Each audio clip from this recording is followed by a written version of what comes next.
Hello, and welcome to Untwisted Threads. One thing I learned as I got older is that asking questions can really help and make a difference. So I have realized that there's kind of a process that I go through when selecting my yarn for a project, and I wanted to share those questions with you. Whether you're a seasoned crafter or a beginner, I feel like this list can help bring all of your thoughts and ideas together, making it easier on you to choose a yarn for your next project. So before I get into the main list, there are a few things that I recommend you do first before you start choosing or deciding on a yarn. Number 1 is to feel the yarn or watch a yarn review. If you can't feel the yarn or we haven't reviewed it here yet, we recommend you buying a single skein of yarn and making a swatch with it. See if you like it softness and traction wise before you spend all of your money on an entire project's worth of yarn. You're also invited to join our yarn card tier on Patreon so you can feel the 6 yarns we review on our channel every single month, and the link is down below. Number 2 is understanding different fibers. Alpaca stretches, cotton does not. Merino is soft but pills and is delicate. Superwash wool grows a ton in the wash. Non-superwash wool can felt. These kinds of things I highly recommend you familiarize yourself with. We created an All About Fibers playlist briefly explaining a lot of different fibers. The link is in the description if you'd like to check it out. Okay, now for the questions. What are some things we recommend you ask yourself when you're picking out yarn for your next project? Number 1, what am I making and what time of year am I making this project for? This will help you determine fiber size. Do I want something thin like a fingering weight or a little bit thicker like a DK? Am I making a blanket, a purse, stuffed animal, or a sweater? It can also help you determine what fiber you want to use. Some fibers have more stretch. Some are more suited to cooler versus warmer weather. Some are super cloud-like and fuzzy, things like that. Number 2, who is it for? Does it need to be machine washable? This will determine if you need it to be superwash treated. So if you're knitting a baby knit, you might want something that can easily be thrown in the washing machine and know that it won't get damaged. A lot of people, myself included, have different fiber tolerances, and that leads us into question number 3, how soft does it need to be? This will determine how soft or rustic your fiber needs to be. A 27 micron count or Peruvian Highland wool is my limit for rustic fibers, so if it's next to skin, I need to choose at or something softer than this. But my husband, on the other hand, really enjoys some more rustic fibers that my skin just can't handle. Number 4, is there a fiber I don't like or just can't work with? This will help you weed out specific fibers.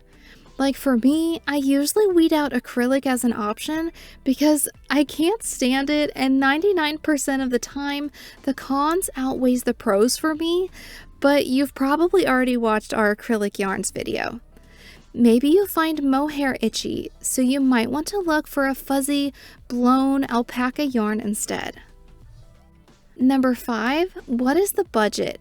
Now this question may not be an essential for you, but fiber projects can get pricey if you're not careful, and if budget is a concern for you, I absolutely think this should be a consideration when picking out your yarn.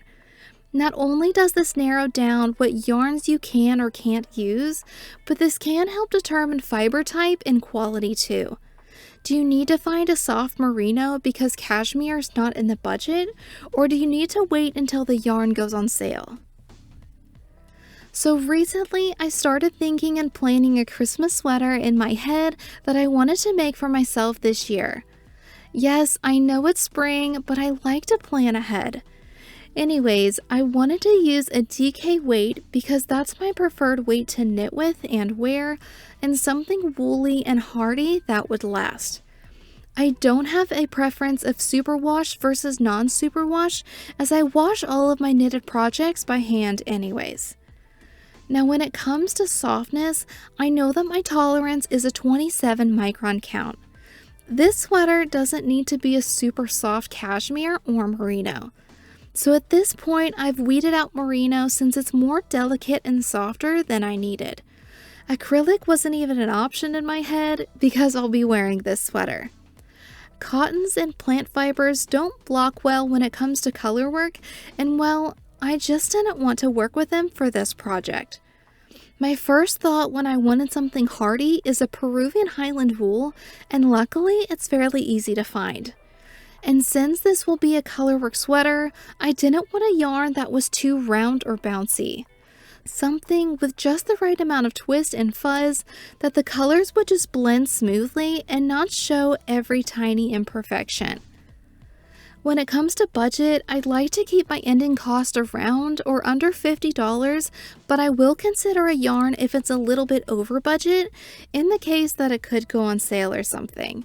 So with all of this information, I knew I wanted a DK weight Peruvian Highland wool with a color selection to fit my needs for the sweater I'm wanting to create.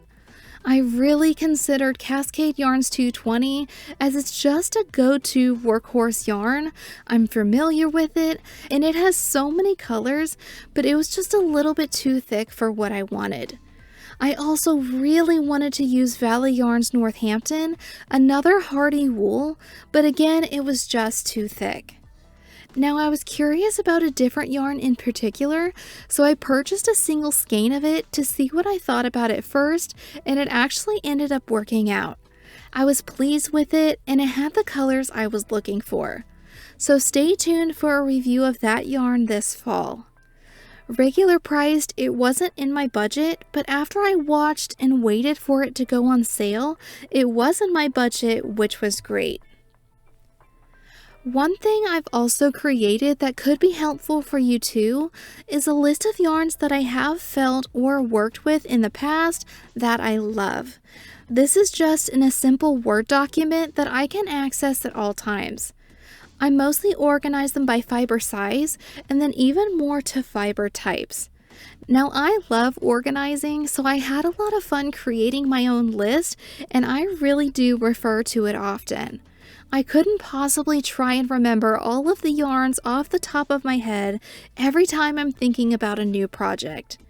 You can even make another list of preferences of people you make projects for. Maybe you like knitting socks for people. This list could include your recipient's size, softness, and color preferences. So I'm realizing that this is an 8-minute video about lists and organizing your thoughts, and that may not be for you, which is absolutely okay. We just wanted to share some questions that you may not have thought about before when you were planning your projects. So what things do you consider when choosing a yarn for your next project? We would love to hear your thoughts in the comments below. And if you enjoyed today's video, please give it a like, subscribe to our channel, and we'll see you next time.